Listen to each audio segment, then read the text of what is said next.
अच्छी चीज ना हटे बोला बहु कर दे कुछ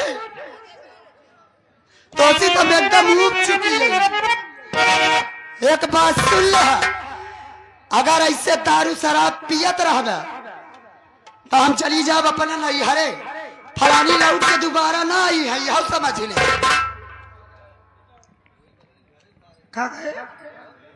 सुना मैं क्या हम फालतू बात हम फालतू बात करती है दही नती जाऊ तू जरूर करता है ठीक करता है। चुप कहा चुप रही तो मालूम हो चाहिए नहीं नती जाऊ तीन तीन थी लड़का पैदा करे यहाँ ऐसा दारू शराब पियत रह मर मुरा जाव तो लड़का बन के का हो साला हम दारू पियम जुटे लड़का का भरम पैदा हो गया। अबे तो का यह ना पता है कब भरम लड़का पैदा हुआ ये सारे कैसे आए हमको खुदे नहीं पता। हाँ लड़का पैदा हो गया कोई दिक्कत नहीं, कौनो दिक्कत नहीं है। और लड़का पैदा करो क्या खियाई पियाई और लड़का पैदा करो। जमील चचा जमील चचा तो खियौबाई करी है मेरी दुकान सबको भेज दे वही तो हटा बउरवाया ना है और क्या होना ही बउरवाया है। मेरी दुकान भेज दे सारे डखाना पखाना खा के मर गए। हाँ नखना पखना खियौबाई करा था न जाऊ जाऊ खाया है वही खियाया। मैं बिना चखना दारू पीता हूँ। अच्छा हम कहा तो तकलीफ का चीज हमका हमार तकलीफ का तू समझबे समझ दारू शराब हमेशा पिए बुद्ध रहा था दजहरू गिनाती जाऊबे सोई जाबे ताओ हम दोस्ती अपन तकलीफ बताई। पिए वाले से पूछ पिए के बाद सो नहीं जात। हाँ? जब हम सोइन गए तो सारे पैदा कैसे बनती हो। हाँ? तकलीफ के बात कर दिया तो हर दिमाग खराब हो गया। हाँ? नहीं हरत लग जा रहे हमार बात सुनो पहले फालतू बोलबो चीज करे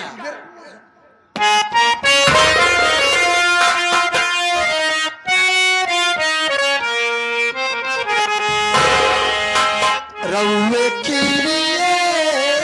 राजा ताहतानी रउए की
तारी जारी हम डाल के तेरा तन दहिया जारी जारी पिया ना छोड़ा ता कुछ मरा जी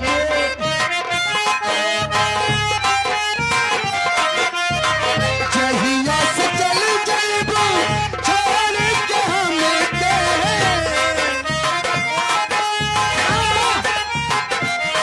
जहिया से चल जाइबो छोड़ के हमें जिंदगी हो जाई मोर वीरानो हे मोर धनिया बतिया तुम्हारा हे मोर धनिया बतिया तुम्हारा दारू न पियब आज के बाद ए धनिया दारू न पियब आज के बाद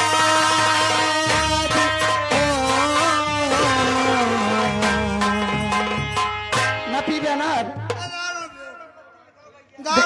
देखा रह जाऊ चिंता जिन कर तोहर से हाथ बिगड़ ना पाए